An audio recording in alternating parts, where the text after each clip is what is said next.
విజయ్ మాల్యా దొంగ కాదు. అతను కేవలం విఫలమైన వ్యాపారవేత్త. భారత ప్రభుత్వం ఎవరిని లక్ష్యంగా చేసుకుంది. మీరు కూడా దీన్ని నమ్మితే ఈ వీడియో మీకోసం. ఎందుకంటే విజయ్ మాల్యా దొంగో కాదో నాకు తెలియదు, కానీ అతను మేధావి. ఖచ్చితంగా అవును, విజయ్ మాల్యా మేధావి. ఎందుకంటే ఒక మేధావి మాత్రమే దేశాన్ని దొంగిలించి పారిపోగలడు. అప్పుడు అతను ప్రజా సంబంధాల సహాయంతో కూడా తిరిగి రాగలడు, మరియు ప్రజలు కూడా అతన్ని అంగీకరిస్తారు. దీన్ని అర్థం చేసుకున్న వ్యక్తి మేధావి కాకపోతే అది ఏమిటి? ఎందుకంటే ఈ రోజుల్లో ప్రజలు వైట్ వాష్ చేయడానికి ఒక ఫ్యాషన్ గా మారారు. మీరు నాగరిక ఆంగ్లంలో యాసతో మాట్లాడితే, మీరు కొన్ని కన్నీళ్లు పెట్టుకుంటే, మీ నేరాలు ఎంత లోతుగా ఉన్నాయో ప్రజలు మర్చిపోతారు. అప్పుడు మీ ఇమేజ్ ను శుభ్రం చేసుకునే అవకాశం మీకు లభిస్తుంది. కానీ భారతదేశం యొక్క వాస్తవికత ఏమిటి?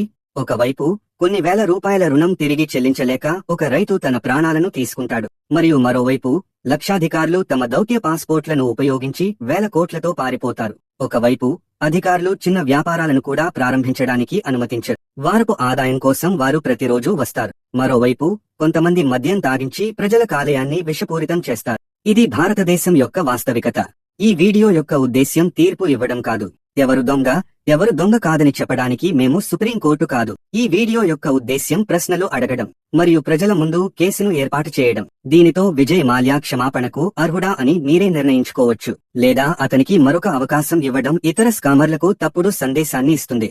వీడియోను ప్రారంభిద్దాం. విజయ్ మాల్యా తన డబ్బు మొత్తాన్ని తిరిగి ఇచ్చాడని ప్రజలు అంటున్నారు. అప్పుడు అతను దొంగ ఎలా అవుతాడు? సరే, ఎందుకంటే అతను పారిపోయిన ఆర్థిక నేరస్తుడు.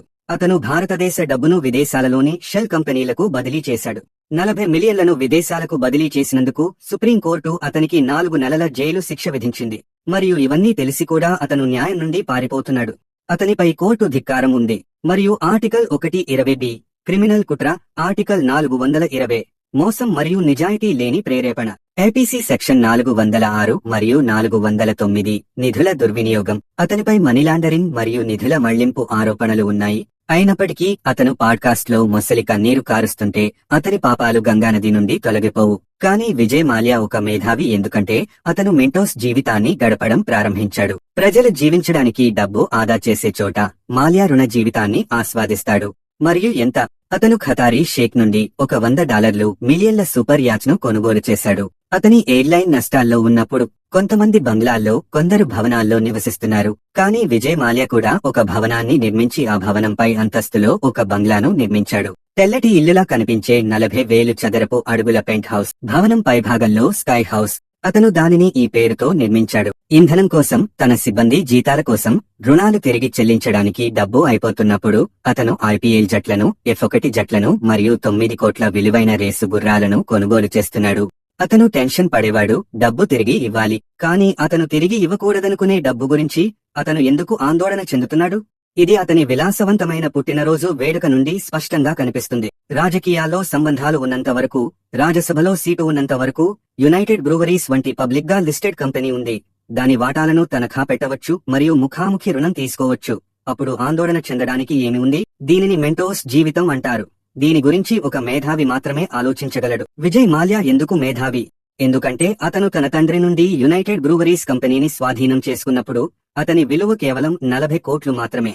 విజయ్ మాల్యా స్వయంగా 6,000 కోట్ల వరకు తీసుకున్నాడు. మేధావి సరియైనదా? సరే, దీని వెనుక కూడా చాలా చీకటి రహస్యాలు దాగి ఉన్నాయి. విజయ్ మాల్యా ఒక విరుద్ధమైన వ్యక్తి.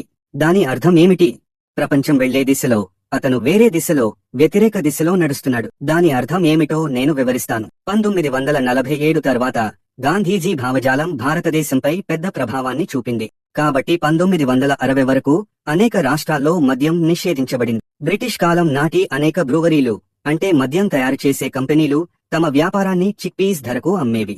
విజయ్ మాల్యా తండ్రి విఠల్ మాల్యా అప్పుడు ఏమి చేశాడు? అతను ఈ మద్యం కంపెనీలను కొనడం ప్రారంభించాడు. అతను ఒకదాని తర్వాత ఒకటి బ్రాండ్లను సంపాదించాడు మరియు తద్వారా తన మద్యం సామ్రాజ్యాన్ని నిర్మించాడు. 1970 వచ్చేసరికి ప్రధానోపాధ్యాయులు నరకానికి వెళ్లారని ప్రభుత్వానికి అర్థమైంది. మద్యం నిషేధించబడితే డబ్బు ఎక్కడి నుండి వస్తుంది? మద్యం నిషేధించాలని ప్రభుత్వం భావించింది. అది భారతీయులకు మంచిది కాబట్టి కాదు, పన్నులకు మంచిది కాబట్టి. నేడు మద్యం సంబంధిత పన్నులు ప్రతి రాష్ట్ర ఆదాయంలో 10 నుంచి 15% వాటా కలిగి ఉన్నాయి. కానీ ఇది నేటి వాస్తవికత. 1947 నుండి 1960 వరకు దీనిని ఊహించలేము. అప్పుడు విఠల్ మాల్యా గొడుగు కింద విజయ్ మాల్యా ఒక ముఖ్యమైన పాఠం నేర్చుకున్నాడు. మీరు 99% మంది కంటే ఎక్కువ విజయవంతం కావాలంటే 99% మంది చేయనిది మీరు చేయాలి. మీరు వెనక్కి వెళ్ళాలి. ప్రజలు మద్యం అమ్ముతున్నప్పుడు వారు ఆ వ్యాపారాన్ని కొన్నారు, వేచి ఉన్నారు మరియు కాలం మారినప్పుడు వారు లాభపడ్డారు. సామ్రాజ్యాలు ఇలాగే ఉన్నాయి.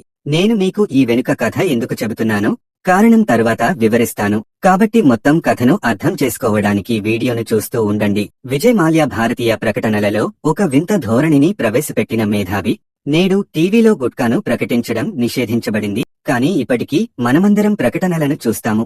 ప్రతి మద్యం అమ్మే కంపెనీ అదే పేరుతో సోడాను విక్రయిస్తుంది, మరియు ఈ సోడా దుకాణంలో అందుబాటులో ఉందో లేదో దాని ప్రకటన ప్రతి టీవీలో చూపబడుతుంది. దీనిని సర్రోగేట్ అడ్వర్టైజింగ్ అంటారు. దీని గురించి మేము ఈ వీడియోను తయారు చేశాము. మీరు నేరుగా లిక్కర్ను జోడించలేకపోతే దాన్ని పరోక్షంగా జోడించండి. మీ బ్రాండ్ను ప్రచారం చేయండి. ప్రజలు బ్రాండ్ పేరును గుర్తుంచుకుంటారు. అప్పుడు హోటల్లో ఆర్డర్ చేసేటప్పుడు వారు మీ లిక్కర్ను ఆర్డర్ చేస్తారు. ఈ టెక్నిక్ ను సర్రోగేట్ అడ్వర్టైజింగ్ అంటారు. మరియు భారతదేశంలో ఈ సర్రోగేట్ అడ్వర్టైజింగ్ ను ఏ మేధావి ప్రారంభించాడో మీరు ఊహించగలరా? సమాధానం విజయ్ మాల్యా. కింగ్ఫిషర్ బీర్ కాదు, కింగ్ఫిషర్ ఒక జీవన శైలి. ఈ సందేశం ఈ జీనియస్ ప్రచారం చేయాలనుకున్నాడు. అందుకే మోడల్స్ కింగ్ఫిషర్ క్యాలెండర్లలో చిన్న దుస్తులలో కనిపించారు. ప్రశ్న చాలా సులభం. క్యాలెండర్ అమ్మడం ద్వారా మీరు ఎంత డబ్బు సంపాదిస్తారు? కొన్ని వేల లేదా కొన్ని లక్షలు. కానీ దానికోసం లక్షలు ఖర్చు చేయడం వల్ల ఉపయోగం ఏమిటి? ఒక ప్రయోజనం ఉంది బాస్. మా బ్రాండ్ ను ప్రమోట్ చేస్తున్నారు. బాలుర హాస్టల్ గోడలపై 365 రోజులు భారతీయ ప్రతిభావంతులైన అబ్బాయిలు స్విమ్ సూట్లలో నటిస్తున్న అమ్మాయిలను చూస్తూనే ఉంటారు. దానితో వారి మనస్సులో మరొక పేరు కొట్టడం ప్రారంభమవుతుంది. Kingfisher, Kingfisher, Kingfisher. ఇది యాదృచ్ఛికం కాదు, ఇది మేధావి. కానీ ప్రతి మేధావి కొన్నిసార్లు తప్పు చేస్తాడు. మిస్టర్ మాల్యా కూడా అదే తప్పు చేశాడు. మరియు అది ఒక ఎయిర్లైన్ ను తెరవడంలో తప్పు. కింగ్ఫిషర్ ఎయిర్లైన్ భిన్నంగా ఉంది. ఇది ఆకాశంలో 5 మెనస్ సటార్ అనుభవం. ఇతర ఎయిర్లైన్స్ చదవడానికి మ్యాగజైన్లను మాత్రమే ఇచ్చేవి. కింగ్ఫిషర్ మీకు వినోద వ్యవస్థ, హెడ్ ఫోన్లు, మంచి ఆహారం, అదనపు లెగ్ రూమ్ ఇచ్చేది, మరియు ఎయిర్ హోస్టెస్లుగా మరింత అందమైన అమ్మాయిలను నియమించుకునేది. కింగ్ఫిషర్ ఒక జీవన శైలి. ఇది కూడా ఒక మార్కెటింగ్ వ్యూహం. కానీ 2008లో మాంద్యం వచ్చింది. చమురు ధరలు పెరిగినప్పుడు మరియు ప్రజలు కొనుగోలు శక్తిని కోల్పోయినప్పుడు జనాలు తక్కువ ప్రయాణాలు చేసేవారు. అప్పుడు మాల్యా ఏం చేశాడు? తన వ్యాపారాన్ని నెమ్మదించాడా? అస్సలు కాదు. అతను తన వ్యాపారాన్ని పెంచుకున్నాడు. కొంతకాలం క్రితం విజయ్ మాల్యా వ్యతిరేకి అని నేను చెప్పాను. 99% మంది ప్రజలు కూడా చేయకూడదని అనుకున్నది ఎవరు చేస్తారు? నా ఉద్దేశ్యం ఇదే. అతను తన ఎయిర్లైన్ ను అంతర్జాతీయంగా మార్చాలనుకున్నాడు. కానీ అప్పుడు నిబంధన ఏమి చెప్పింది? మీ ఎయిర్లైన్ కనీసం 5 సంవత్సరాలు పనిచేయాలి. అప్పుడే మీరు అంతర్జాతీయంగా పనిచేయగలరు. కాబట్టి మాల్యా ఎయిర్ డెక్కన్ అనే తక్కువ ఖర్చుతో కూడిన ఎయిర్లైన్ ను కొనుగోలు చేశాడు. ఇది 500 రూపాయలకు టిక్కెట్లను అమ్మేది. తద్వారా పేద ప్రజలు కూడా బై ఎయిర్ లో ప్రయాణించవచ్చు మరియు కనెక్ట్ అవ్వవచ్చు. కానీ ఎయిర్ డెక్కన్ ను కొనుగోలు చేసిన తర్వాత కింగ్ఫిషర్ దాని పేరును కింగ్ఫిషర్ రెడ్ గా మార్చింది మరియు ధరలను పెంచింది. ఆర్థిక మాంద్యం సమయంలో విజయ్ మాల్యా బెంగళూరు ఐపీఎల్ జట్టును కొనుగోలు చేశాడు. ఖర్చు 446 కోట్లు. అతను మరిన్ని విమాన ఆర్డర్లు ఇచ్చాడు. మరియు ఇవన్నీ తన సొంత డబ్బుతో ఖర్చు చేస్తే అది బాగానే ఉండేది. ఇది బ్యాంకుల డబ్బు, సామాన్యుడి డబ్బు. మాల్యా మొత్తం 17 బ్యాంకుల నుండి 6,000 నుండి 9,000 కోట్ల వరకు రుణం తీసుకున్నాడు. మీరు రుణం తీసుకోవడానికి వెళితే మీరు ఏ తనఖా ఉంచుతున్నారో బ్యాంకు అడుగుతుంది. మీ ఇల్లు, బంగారం లేదా వెండి తాకట్టు పెట్టకుండా మీకు రుణం రాదు. కానీ మాల్యా కింగ్ఫిషర్ బ్రాండ్ తాకట్టు మాత్రమే ఉంచాడు. అతని విలువను అతిగా అంచనా వేశారు. అతను దానిని స్వయంగా లెక్కించాడు. అంటే అతను ధనవంతుడు మాత్రమే. అతనికి రాజకీయ సంబంధాలు ఉన్నాయి. అందుకే అతను బ్యాంకుల ఖజానాలోకి బ్యాక్డోర్ ఎంట్రీని కలిగి ఉన్నాడు. ఇది నేరం కాదా?